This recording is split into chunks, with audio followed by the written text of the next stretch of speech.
اللہ من الشیطان الرجیم بسم اللہ الرحمن الرحیم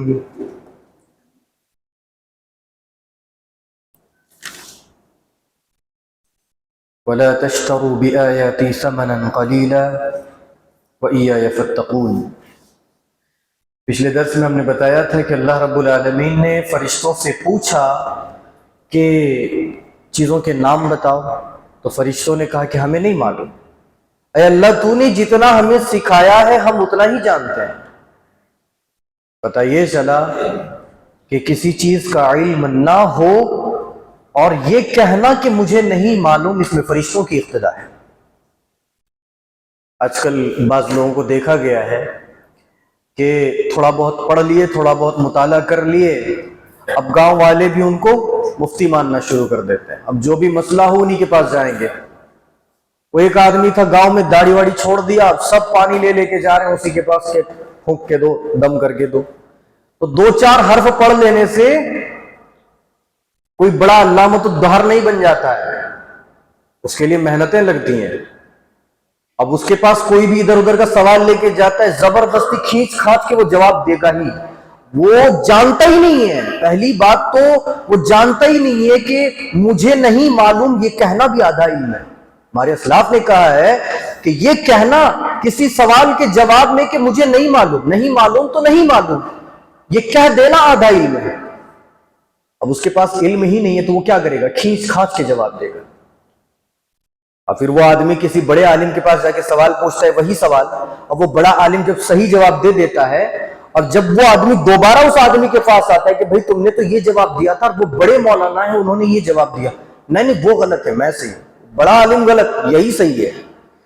تو پتہ یہ چلا کہ اللہ رب العالمین نے جو فرشتے پیدا فرمائے ان فرشتوں کی اقتدا ہے اس میں، یہ کہنا کہ مجھے نہیں معلوم، اس چیز کا علم میرے پاس نہیں ہے۔ اللہ نے آگے بیان فرمایا وَلَا تَشْتَرُوا بِآيَاتِي ثَمَنًا قَلِيلًا، تھوڑی تھوڑی قیمتوں پر میری آیتوں کو بیچا نہ کرو۔ اب اس آیت کو بھی ایک الگ مفہوم اور معنی دیتے ہیں لوگ، کہتے ہیں علماء کرام نمازیں پڑھاتے ہیں تو پیسے لیتے ہیں، یہ اللہ کی آیتوں کو بیچنا ہی ہوا۔ یہاں پر وہ مفہوم نہیں ہے جو جاہل عوام لیتی ہے، یا پھر جاہل لوگ جو تھوڑا بہت پڑھ لیتے ہیں۔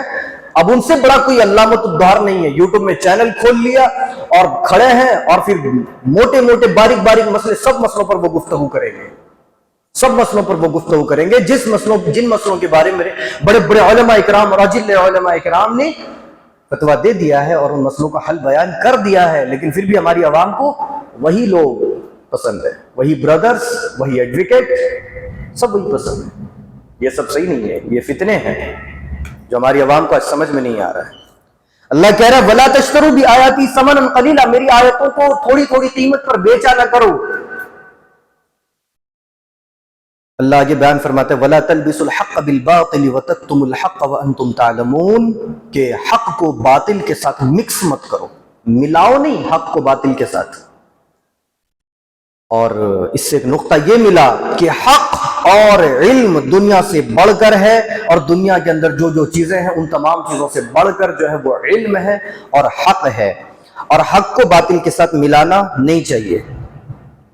دوسرا نقطہ یہ ملا کہ اگر کسی عالم سے سوال کیا جائے اور اس کے پاس اس سوال کا جواب ہو تو اس سوال کے جواب کو وہ چھپا نہیں سکتا، اگر وہ چھپا دیتا ہے تو گویا اس نے حرام کام کا ارتکاب کیا۔ اللہ نے آگے فرمایا وَأَغْرَقْنَا آلَ فِرْعَوْنَ، کہ ہم نے آل فرعون کو ڈبو دیا، غرق کر دیا۔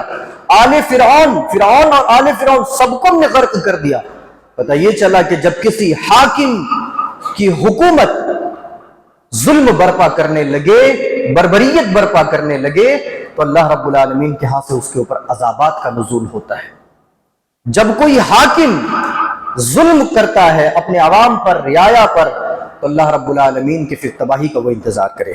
اللہ نے اس کے آگے اللہ نے یہ بیان فرمایا، اس سے یہ پتہ چلا کہ صف ہستی سے اس کا وجود مٹ جائے گا، قیامت کی صبح تک وہ ایک نمونہ بن کے رہ جائے گا۔ اس کے آگے اللہ نے کیا بیان فرمایا کہ حضرت موسیٰ چلے گئے گاؤں چھوڑ کر، تو سامری نام کا ایک آدمی تھا، اس نے لوگوں کو بچڑے کی پوجا کرنے کے لیے لگا دیا۔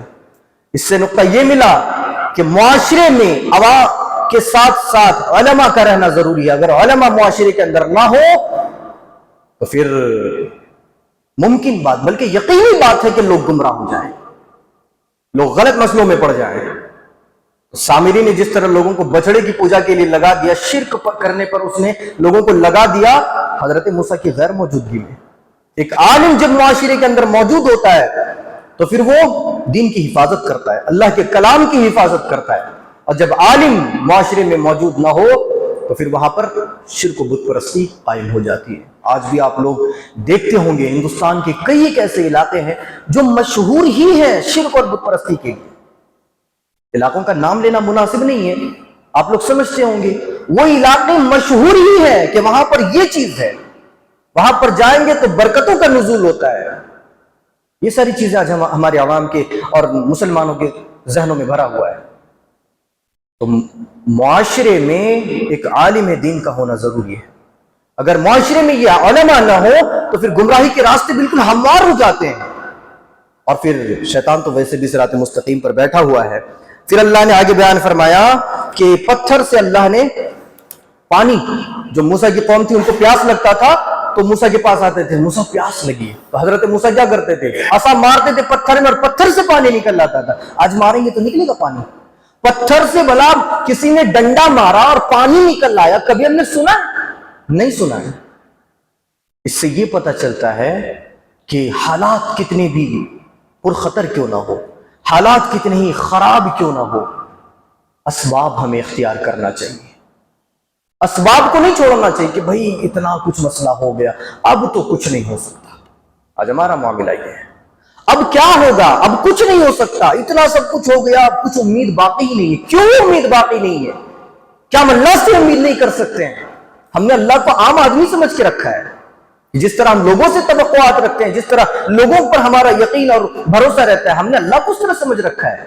اللہ پر ہمارا بھروسہ اور یقین ہونا چاہیے، راستے کتنے ہی خراب کیوں نہ ہو، یقین اور بھروسہ توکل اللہ پر ہونا چاہیے۔ اس کے بعد اللہ نے بیان فرمایا کہ ثم قست قلوبکم من بعد ذلک فہی کالحجارۃ او اشد قسوہ، اللہ نے بنی اسرائیل کے دلوں کو پتھر بنا دیا، بلکہ اس سے بھی زیادہ سخت بنا دیا۔ اچھا، اس آیت کریمہ کے اندر اللہ نے حجارہ کا لفظ لایا، مطلب ہوتا ہے پتھر۔ تو پتھر کیوں کہا اللہ نے؟ لوہا کیوں نہیں کہا؟ لوہا بھی تو سخت ہوتا ہے نا، مضبوط ہوتا ہے، پتھر بھی مضبوط ہوتا ہے، اللہ نے لوہا کیوں نہیں کہا؟ پتھر کیوں کہا؟ کیونکہ لوہا پگھل جاتا ہے اور پتھر پگھلتا نہیں ہے، وہ پھٹتا ہے، اس کو گرم کرنے سے وہ پھٹتا ہے، لیکن لوہا پگھل جاتا ہے۔ پتہ یہ چلا کہ اللہ رب العالمین نے ان کے دلوں کو اس طرح بنا دیا تھا کہ اب پگھلنا ممکن نہیں تھا، اتنا سخت بنا دیا تھا ان کے دلوں کو، اور پھر اللہ نے ان کو تباہ بھی کر دیا، برباد بھی کر دیا۔ انشاءاللہ اس کی اگلی آیتوں کی تفسیر آئندہ درس میں بیان کی جائے گی۔ اللہ سے دعا ہے الہ العالمین کی باتوں کو اچھی طرح سمجھنے کی توفیق عطا فرما، آمین۔